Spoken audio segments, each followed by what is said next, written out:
Baldur's Gate 3 is having its full release soon. With that happening and my desire to play it, I've obviously been thinking about what party I should start with, and what a good full party would be for the troubles we're inevitably going to find in Faerun. If you want to start a whole party by yourself, you'd have to start it in multiplayer and have some friends join in to make the characters then leave, or you can play in multiplayer. So if you're to grab a few friends and put together a full party, what would yours look like? Let me know in the comments, and at the end of the video, let me know what your favorite party was. Also, if you like what you see today, make sure you like the video so that I know to make more of these, and subscribe so you don't miss any Baldur's Gate content on the channel. So roll for initiative, and let's check who's in our tavern today. The traditional party in Dungeons & Dragons has always been the standard fighter, wizard, rogue, and cleric. This is a great example of if it's not broken, don't fix it. You know what works and you don't intend to change the way you've been playing Dungeons & Dragons with your 4 friends since its inception in 1974. You know your roles and you've been playing the same character now for almost 50 years. It can get a bit boring, especially if you've done something like that for every party-based D&D game since the original Baldur's Gate, but hey, don't change what works. Of course, if you're bored of the standard routine, you can always alternate one of these out, changing out the fighter for a barbarian or a paladin, or the wizard for a sorcerer. Ditch the holy cleric for a druid or a bard healer, and instead of bringing that criminal rogue, bring a monk that can pick locks and disable traps. Don't be the traditional group, but we all know you're not straying too far from the standard path, because learning some crazy mechanic might just be a nightmare. Let's say you still, in this day and age, walk around in full plate screaming Deus Vult, and feel like you were born in the wrong time, but unfortunately the Crusades are about 700 years ago. But if you want to let the Crusades flow in Baldur's Gate 3, bring yourself a couple of paladins and a couple of clerics, and Deus Vult around Faerun. With how overpowered paladins are in the 5th edition of Dungeons & Dragons, damage will not be an issue for you. And if both your clerics can heal well, you should be able to survive just about anything. On second thought, this group might just be a little overpowered. Let's say you're a hardcore PETA fan, you love animals, and maybe you're even a furry. There's lots of classes that love animals, from the obvious of the druid, with Larian stating you can even romance a druid in bear form, to other animal-loving classes or even ones that would make a great hippie party, like a ranger, a bard, a barbarian, or a monk. A lot of these combinations of classes would be good for a decent party, but a party full of PETA hippies and furries might end up smelling a little suspect. An all-caster team may be viable, but you'd have to be a master of keeping your casters away from danger, with most full casters having a much lower health pool than the tankier classes like Barbarian, Fighter, or Paladin. Having a full party including a potential of Wizard, Cleric, Druid, Bard, Sorcerer, they may have a lot of damage output, but their collective health pool would be much smaller than your typical team to include some kind of melee fighter. The last real group we can talk about is one that we know every edgelord teenager wants to make, and that's the evil team.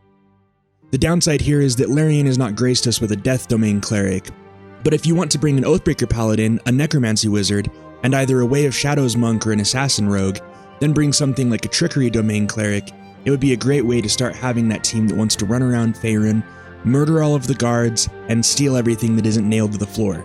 This team will definitely let your teenage angst flow, and while I'm not sure an evil team is viable for the story of the game, it'd make for some potentially interesting role-playing moments. While some teams make for some interesting options, there are of course some rabid fandoms that would make for interesting teams within the world of Baldur's Gate 3.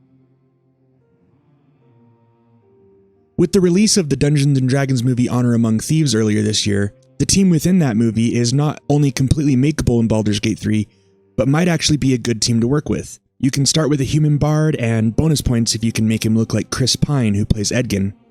Also bring a tiefling druid mimicking Doric as she shapeshifts into an owlbear, and Larian was kind enough to tell us that you can do that when you hit level 6 as a druid. You can bring the half-elf sorcerer Simon, but hopefully you'll struggle with spells a little less than he does. And finally, bringing up the melee damage, we have the human barbarian Holga.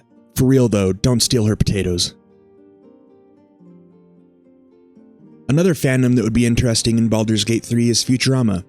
They had an episode that was based on something like Dungeons & Dragons, and I think that would be a great place to start. Although it really wouldn't be possible to do, as Leela plays a centaur, which is unfortunately not a playable race in Baldur's Gate 3. But there are plenty of other examples, such as the Professor being a spellcaster and Bender being a knight. You could make the Professor a wizard or a sorcerer, and Bender could be a fighter or a paladin. You can make Frey a halfling rogue, Leela a ranger, and if it were possible, I'd love to bring Zoidberg as a giant lobster. Another themed party that I think would be fun is YouTubers. And obviously I'm going to pick people that I watch, as I think it's funny to analyze their personality and see what class they would be in Dungeons & Dragons.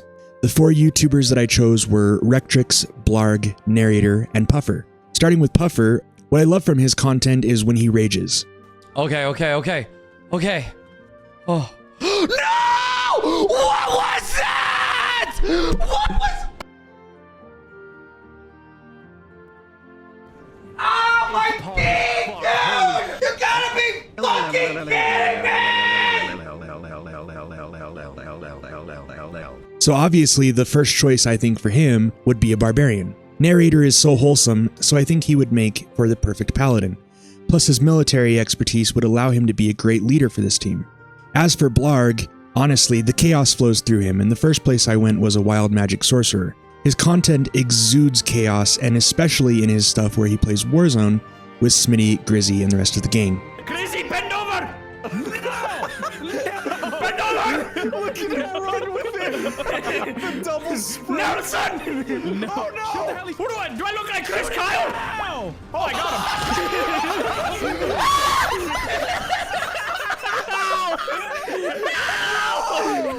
Why are you just so chaotic? What the fuck? As for Rectrix, this was one of the hardest decisions for me, as it wasn't apparent to me what class he would be. But after thinking about it and looking at some more of his content, I would say that he's a bard, based on his charisma on camera and his love for music. This all adds up to someone who'd be a great addition to any party, and his jack of all trades on stream would translate very well into this atmosphere. The last themed party I decided to go for was one that Larian Studios created in their last main game, Divinity Original Sin 2. I wanted to see what would happen if we chose 4 of the starters with Ifen, Losa, Sibyl, and Fane, and assuming that you don't change what their origins are. With Fane, it's very obvious with his origin as a wizard that he would be, well, a wizard, and choosing any of the elemental subclasses would make for a good choice in bringing him into this world. The only downside to choosing Fane over Beast is that you can't be an undead in Baldur's Gate 3, making it a little harder to be accurate with the lore of Divinity Original Sin 2. Moving along to Sibyl, she starts as a rogue, and the comparison here is quite apparent, choosing the assassin rogue for her starting class and subclass. Ifen is where things start to get a little more interesting, as in Divinity Original Sin 2, he is a wayfarer, which has both earth magic and ranged attacks in that game. But the comparison to Baldur's Gate 3 and ultimately Dungeons & Dragons is a little more interesting, with a Gloomstalker Ranger probably being the closest interpretation, although we don't know exactly what kind of magic they're going to have yet. Losa was the one that I picked for a specific reason, that being in her story she is inhabited by a demon, and while she starts the game as an enchanter using water and electricity spells, I find that she would be much better suited to a role in Baldur's Gate 3 as a warlock, communing with a demonic entity, mirroring the Warlock's otherworldly patron feature, and maybe even attempting to branch out to attempt to break that bond as a Warlock. Hey, if you made it all the way to the end of the video, just wanted to say thank you for checking out the channel. If you like what you see here, I'm going to be streaming the game when it fully releases over on Twitch, so follow me there and subscribe and like the video so I know to make more content surrounding Baldur's Gate 3. Comment down below if there are any other games you think I should check out. Stay safe, I'll see you in the next one.